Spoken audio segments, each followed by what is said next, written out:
The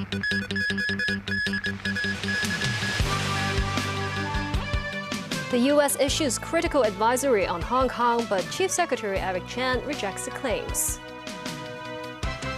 The government will stop the import of labor for the construction industry.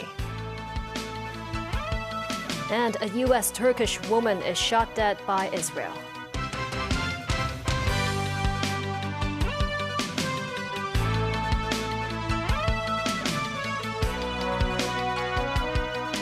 Good evening, and thank you for joining us. The United States has updated its Hong Kong business advisory. It warns of a slew of heightened risks of U.S. companies operating in the city. The SAR government criticized the alert as a move to suppress China through Hong Kong. Beijing's office of the Commissioner of the Ministry of Foreign Affairs in Hong Kong criticized the U.S. as a saboteur of Hong Kong's prosperity. The circular was jointly released by the U.S. Departments of State, Agriculture, Commerce, and Homeland Security on Friday to update the Hong Kong Business Advisory. The warning was first issued in July 2021. It said the national security law promulgated in 2020 and Article 23 of the Basic Law legislated in March this year further weakened the fundamental freedoms and protections for human rights in Hong Kong. It noted that the Safeguarding National Security Ordinance contains broad and vague provisions regarding the criminalization of collusion with foreign forces, activities involving state secrets and espionage, and could affect or impair routine business activities. It also underlined the bounties and arrest warrants issued by Hong Kong police for 13 pro-democracy advocates living abroad. Noting that provisions of Article 23 can apply extraterritorially, the advisory warned that U.S. firms operating in Hong Kong would face increased reputational, regulatory, financial, and legal risks.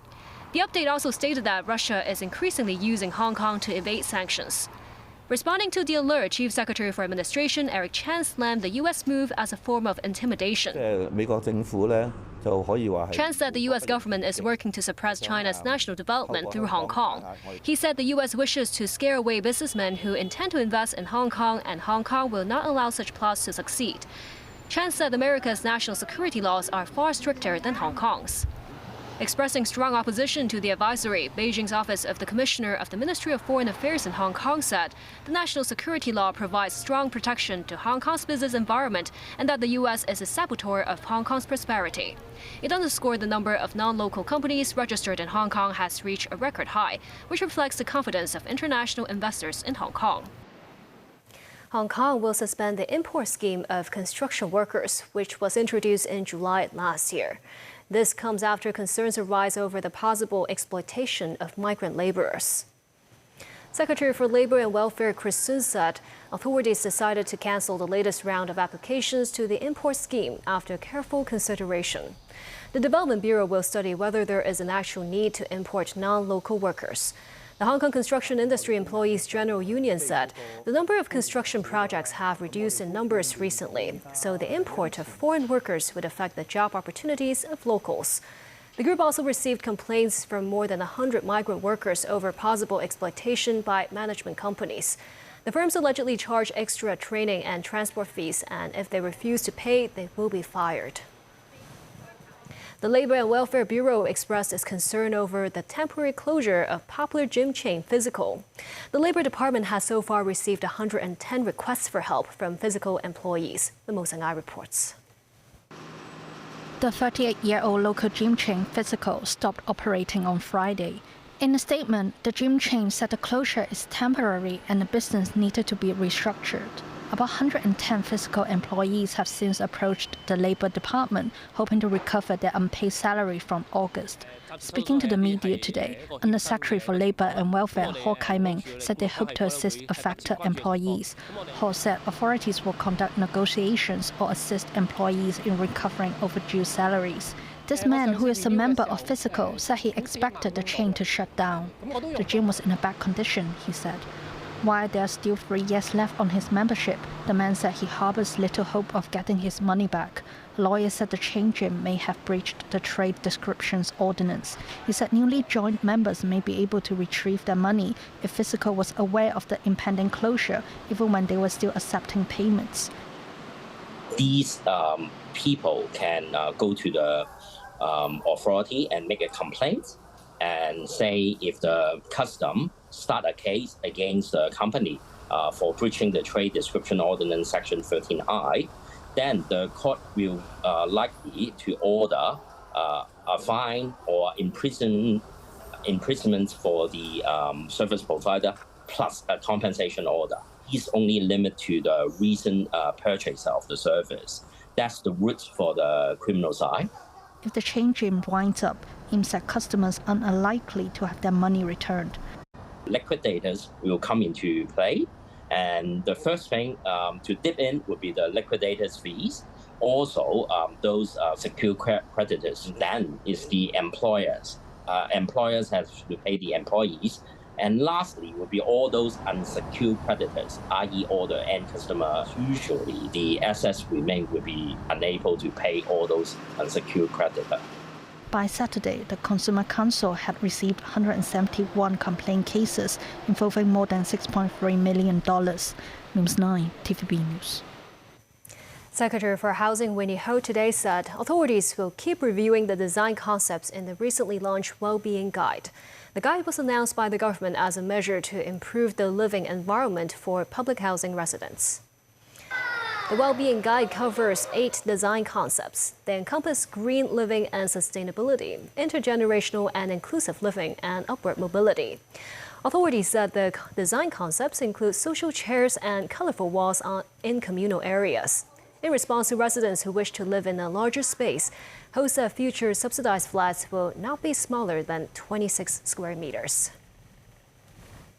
Israeli troops have shot and killed a U.S.-Turkish civilian woman who had been taking part in a protest against settlement expansion in the Israeli-occupied West Bank. The White House said it was deeply disturbed by the death of 26-year-old Ayşenur Ezgi Yagi and called on Israel to investigate. Palestinian officials describe her as an activist from Seattle who held U.S. and Turkish citizenship. Nasi Karim with more. Witnesses say Ayşenur Ezgi Yagi was on a clear line of sight from Israeli snipers on a rooftop during a moment of calm in an anti-settlement protest in the occupied West Bank. After being shot, the U.S.-Turkish woman lay under an olive tree as one man tried to stop blood pouring from her head. She was rushed to hospital in Nablus, but doctors could not save her. For what? For standing up for people. Standing up for people. They killed her, they shot her in the head. The White House said it was deeply disturbed by the death of an American citizen and called on Israel to investigate. Secretary of State Antony Blinken, on a visit to the Dominican Republic, called it a tragic loss. Turkish President Recep Tayyip Erdogan branded it barbaric. The United Nations has demanded a full investigation. AG had recently graduated from the University of Washington in Seattle, studying psychology and Middle Eastern languages and cultures. She was described as a long-standing activist against injustice by an academic on Middle Eastern cultures from that university. The Israeli military said it was looking into reports that troops had killed a foreign national while firing at an instigator of violent activity in the area of the protest. The US and other allies of Israel have expressed anger at the recent rise of violent attacks by Israeli settlers on Palestinians in the West Bank. Israeli forces appear to have withdrawn from 3 refugee camps in the West Bank after operations lasting more than a week. It left dozens dead and a trail of destruction, with Israel saying it was targeting militant groups. The Al-Quds brigades of the Islamic Palestinian Jihad said on its Telegram channel that the resistance in the West Bank remains strong. It added that the Israeli attacks on West Bank areas are an extension of the war in the Gaza Strip, where more than 40,000 people have been killed. Nazri Karim, TVB News.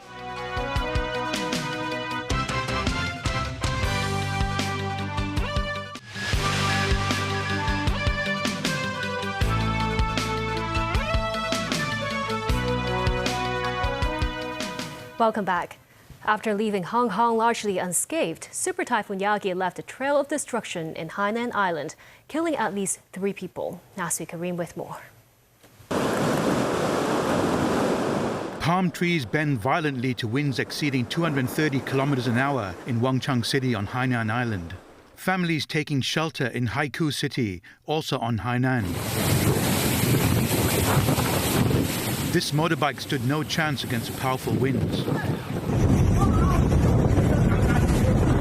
Trees strewn on the streets.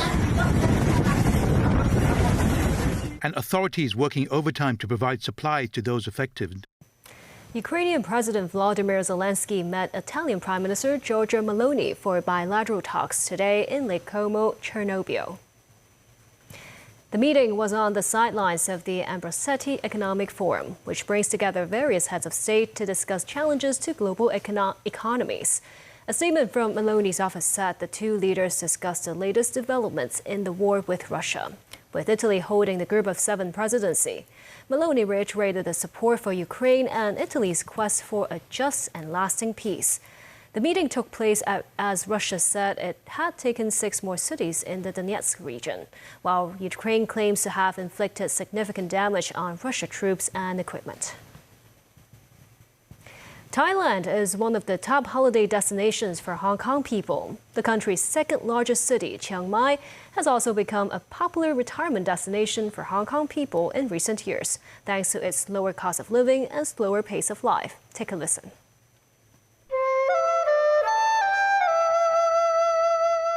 Known as the Rose of Northern Thailand, Chiang Mai is nestled among lush green mountains with a special kind of small-town charm. Teresa Tang, the late legendary singer popular across many countries in Asia, spent her final days in this very city.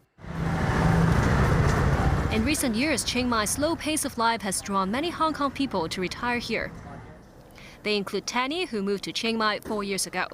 Tanny said life is less stressful with great mountains to hike and a much lower cost of living. There's no turning back, he said. His family of 3 plus 10 cats live in a 4,000 square foot house with a garden and a swimming pool. The monthly rent costs him less than 20,000 Hong Kong dollars. Tanny relocated to Chiang Mai on a retirement visa.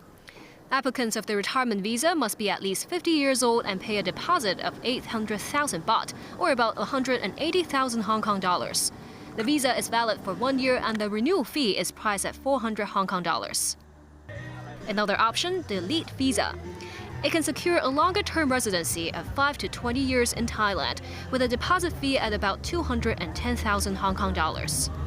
Visa holders would enjoy preferential medical treatment, higher medical services, and other privileges. Some immigration consultants said Thailand's visa approval is relatively easy, but Hong Kong people should be careful when buying local property. The immigration consultant explains that some Thai premises are royal lands, meaning they are only leased for 99 or 100 years. So property buyers must check how many years are left in the lease carefully. He also reminds that although Thailand properties are relatively less costly, the second-hand market is not as active.